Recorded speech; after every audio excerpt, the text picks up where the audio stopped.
Mavuno. I'm Pastor James. And I'm Pastor Dorcas. In this season, we have the privilege of serving within the Mavuno movement as the lead pastors at Mavuno Church, Hill City campus, and leading the Hill City network of churches. I want to share a little bit about the man I desired to marry when I was thinking about marriage. And I prayed and I asked the Lord to give me a man who has financial kingdom principles.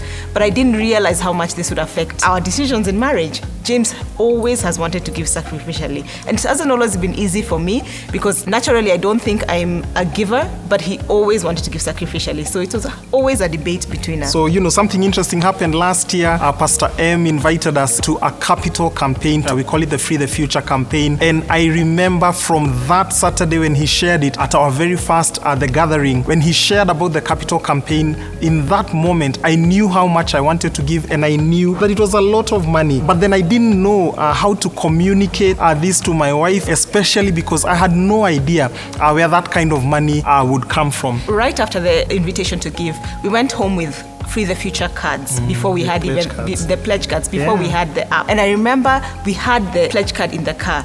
But I kept asking James, and of course I'm the pushy wife, so I kept asking him, how much are we pledging? How much are we pledging? And he completely avoided the conversation.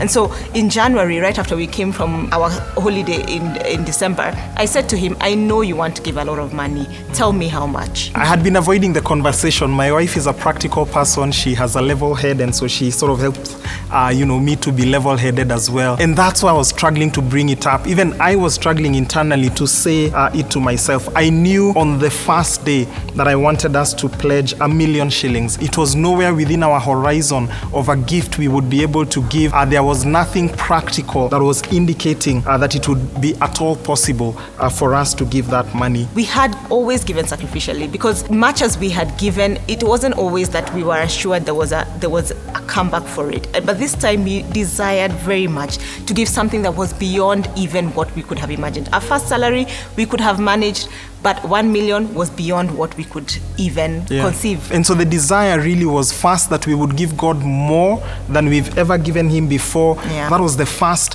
thing that we desired. The second thing was that, we have some projects that we have conceived and we have dreamed and imagined that we really, really desire capital for. And I remember just receiving this conviction that I needed to say to the Lord, I want to let you know that I love you more than I desire to invest, that I love you more than I desire to grow in my personal and in our family finances. And so those two reasons sort of translated into this desire to give God a significant amount of money that was impractical and that we could not afford. As we've been talking, what we are sharing with you is why we give. And we shared the first lesson last week, and the second lesson that we're sharing this week is simply this. We give because we recognize that our giving is an extravagant expression of our love for God. That's why we are giving sacrificially. That's why we're giving not just enough or just what has been required. We desire to give over and above that as we declare to God that we love him more than we love our finances. The first invitation is to pledge if you haven't.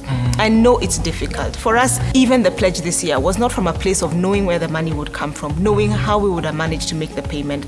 But we desired to honor God with a thing that was beyond us so that for sure we can say, this is our gift. This is our way of showing you, Lord, that we love you and we desire to honor you with everything that you've given us. So that is the invitation. Make a pledge if you haven't.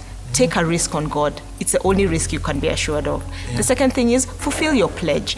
If you haven't fulfilled your pledge, I know that the economy has been crazy. Things have been tight. I want to challenge us all. If you made a pledge, fulfill your pledge. God will meet you on the other side of the fulfillment of that pledge. I have an added invitation for some of you. Our senior pastor, Pastor M, invited us to give a month's salary, a month's income, and you've already done that. But the truth is, it wasn't a sacrifice for you. Maybe because, you sort of planned your resources really well and you had an emergency fund, and so there wasn't any pain attached to giving 1 month's income. Or it could be that God has blessed you so much financially, sort of releasing a month's income wasn't really that much of a sacrifice. Here's my invitation to you. You still have an opportunity to pledge an amount that for you is an extravagant expression of your love for God. So even if you have fulfilled your pledge, if you feel that wasn't, what that pledge was, my invitation to you is, would you consider re-pledging and just expressing your love for God and telling him, I love you more than I love my money, all my projects, all my financial goals, and I'm worshiping you